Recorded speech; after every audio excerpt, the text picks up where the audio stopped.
the man behind the plan. Senator, what kind of reaction are you getting to this? Hey, Neil, it's great to be on with you. I have several co-sponsors for our bill already, and I think we'll be getting more. My bill has a simple principle behind it. If you agree to take a detainee from Guantanamo Bay, a hardened terrorist who's oftentimes committed war crimes against the United States, you have to uphold your end of the bargain. You have to keep them under the monitoring arrangements that you agreed to if you want to keep your foreign aid. My intent would be that no country would lose aid under this, because every country would live up to their end of the bargain. But increasingly, as we see Guantanamo Bay detainees returning to the battlefield, we've got to ask questions about the Obama administration's commitment to enforcing these obligations that other countries make. So it would go like this. I mean, you don't lose the guy, don't let him ramble into another country or do God knows what, don't get him back in the battle. But how would they be able to handle that? A lot of these countries get the guy, get the check, and they don't care what the heck happens to the guy. Well, regrettably, some countries may just want the money that comes along with a Guantanamo detainee or the other kinds of favors that the United States government might be able to provide them without making the commitment to keep these detainees under regular monitoring. Under this legislation, they would think twice before they accept that kind of obligation to ensure that they're going to be able to monitor and prevent Guantanamo Bay detainees from returning to the battlefield. Well, a lot of these guys who would be part of this are fairly nefarious characters, as you know, Senator, and they might just say, yeah, sure, we'll sign on the dotted line, yada, yada, yada. They're going to cash the check, and then they say, no, we don't know what happened to the money. Well, the detainees left at Guantanamo Bay are all hardened terrorists of one kind or another. There are no innocent goat herders or T-boys left there.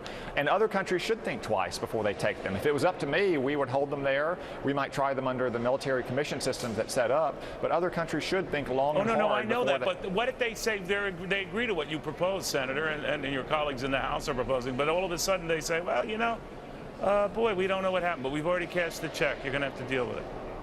Well, this would have an ongoing obligation. Many countries that receive Guantanamo detainees get other kinds of foreign assistance from the United States government. And that would all be null and void. Correct. They'd have an ongoing incentive to make sure that these detainees are not returning to the terrorist fight against the United States. You know, Senator, you have been sort of like a bull in a china shop since you arrived, and as you told me when you were running, you were not going to be afraid to break convention and form. Roll call had said of you that if he makes something even approaching a career in the Senate, Cotton will inevitably want flexibility to modify his style. I think they're telling you to calm down.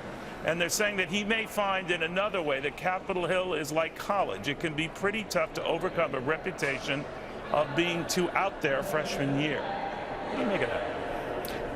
Well, I've only been in the Senate now about 5 months, but I've been working closely with a lot of my colleagues on the most urgent issues our countries face. If you take, for instance, the very dangerous nuclear deal that the president proposes with Iran, I got the signatures of 46 other colleagues in the Senate on a letter that we released to the leadership of Iran. That's all of the elected Republican leaders, the president pro tem of the Senate, all the members of the Armed Services Committee.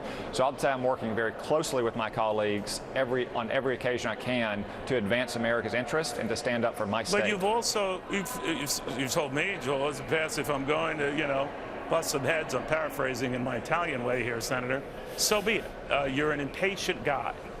Do you think you risk sometimes being too impatient? Well, sometimes you have to take a stand on principle, and sometimes that stand may be a little bit lonely. But in the Army, one of my drill sergeants drilled into us that you should always do the hard right over the easy wrong. And I'm always going to stand up for what I think is right for our country and for my state. Senator, it's always good talking to you. People forget that you were not thought to have a chance, and you know what, to win the race you did, and you did. Senator, thank you very much. Thank you. Meanwhile,